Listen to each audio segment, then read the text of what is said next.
وہ جو اقبال نے کہا نا کہ لے گئے تسلیس کے فرزند میراث خلیل، کشت بنیاد کلیسا بن گئی خاک حجاز۔ تسلیس کے فرزند میراث خلیل لے گئے تھے، بیت المقدس ان کے کروسیڈرز کے قبضے میں آ گیا تھا 1099 میں، اور رہا تھا 1187 تک، 88 ایئرس۔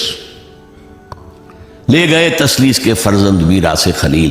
تو میراث موسوی جو تھی وہ منتقل ہو گئی محمد رسول اللہ صلی اللہ علیہ وسلم رات کی امت کو، ان کا قبلہ کینسل، یہ قبلہ آ گیا۔ تو سب سے زیادہ دکھ تو انہیں تھا۔ اب جو وہاں سے کاؤنٹر ریولوشنری موومنٹ آئی ہے وہ عبداللہ ابن سبا یہودی۔ بعض لوگ آج یہ بھی کہہ دیتے ہیں کہ یہ تو ایک ایسی ہی افسانوی شخصیت ہے، کوئی اس کا وجود ہی نہیں تھا۔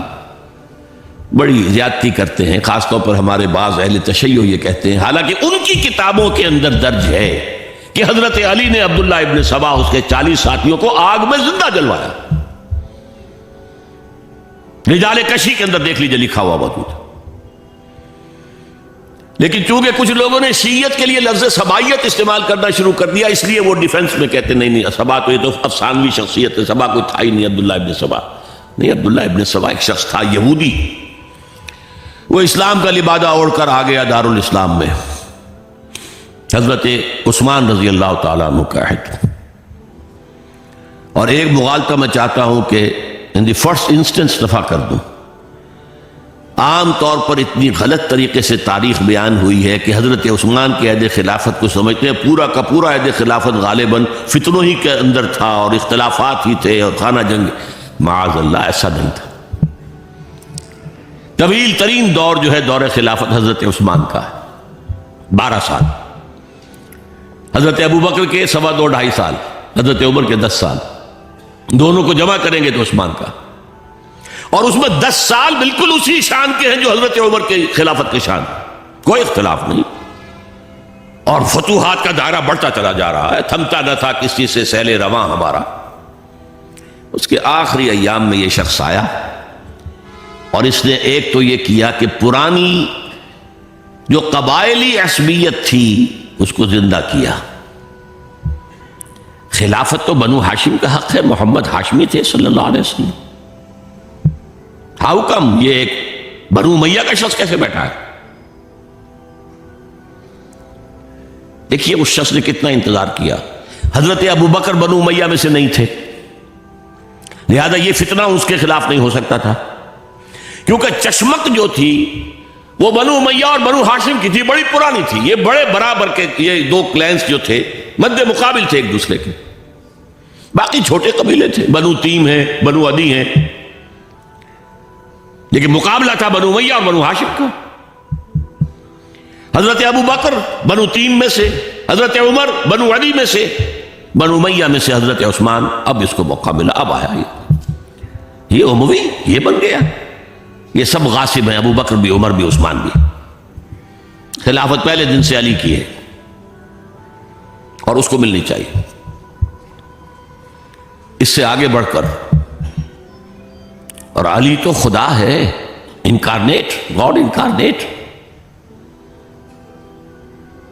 یہ اس کا عقیدہ جس نے پھیلایا۔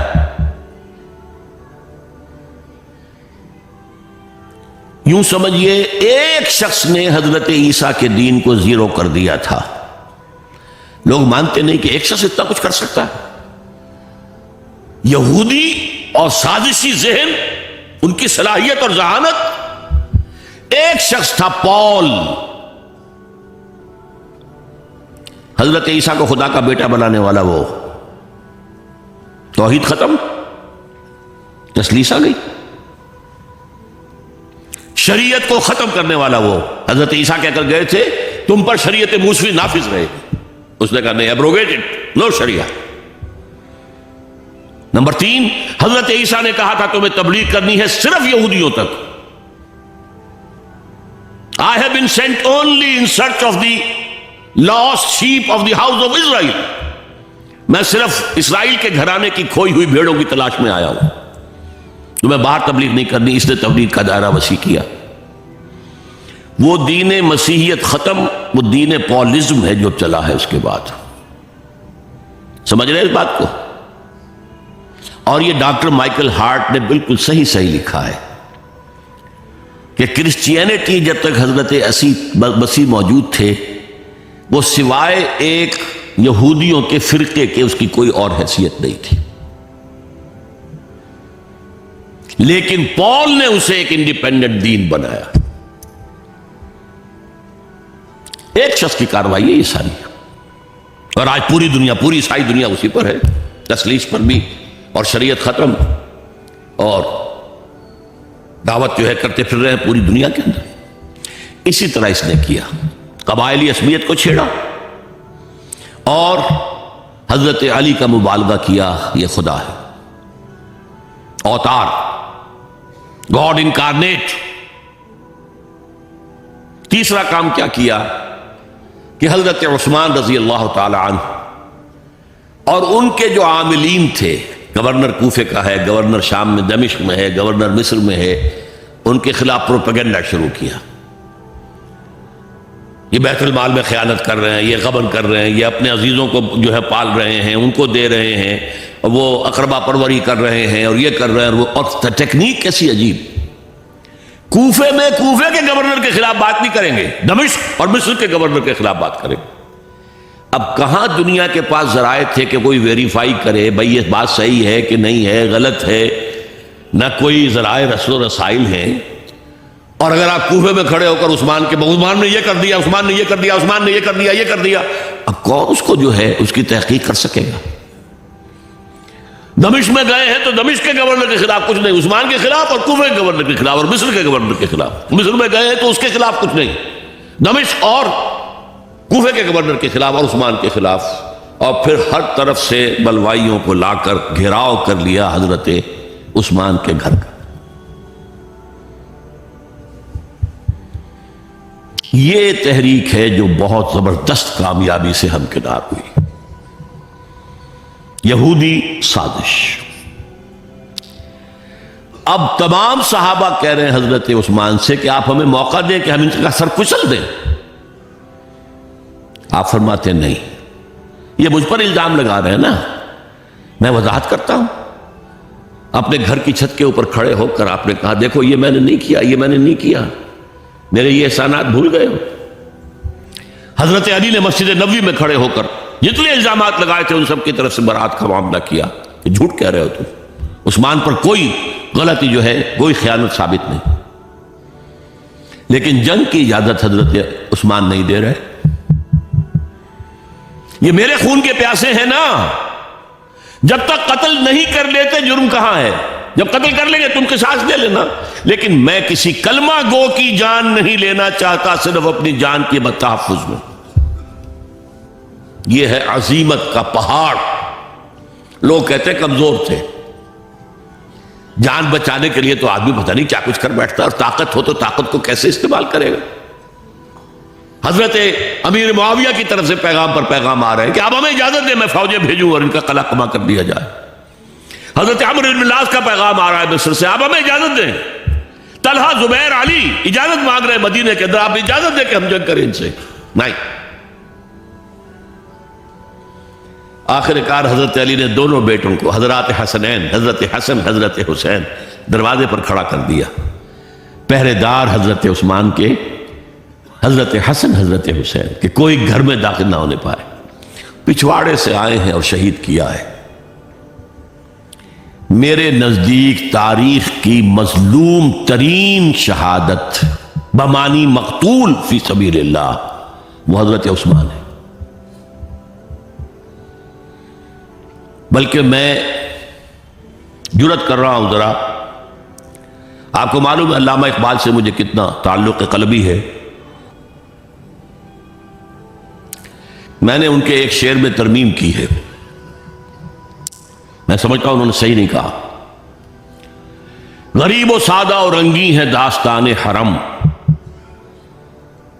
نہایت اس کی حسین، ابتدا ہے اسماعیل.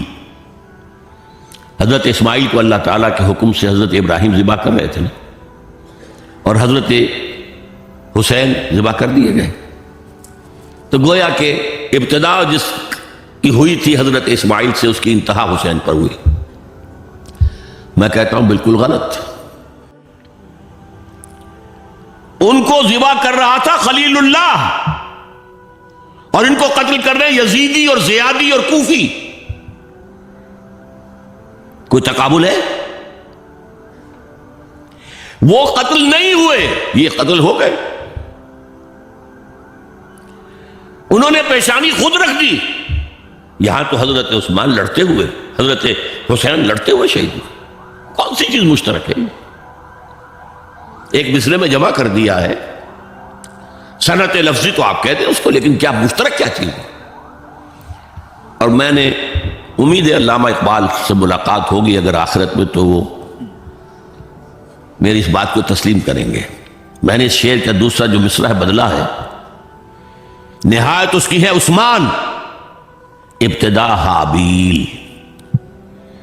حابیل جنہوں نے کہا تھا بھائی جان آپ مجھے قتل کرنے کے لیے ہاتھ اٹھائیں گے تو میں اپنا ہاتھ نہیں اٹھاؤں گا آپ کو قتل کرنے کے لیے۔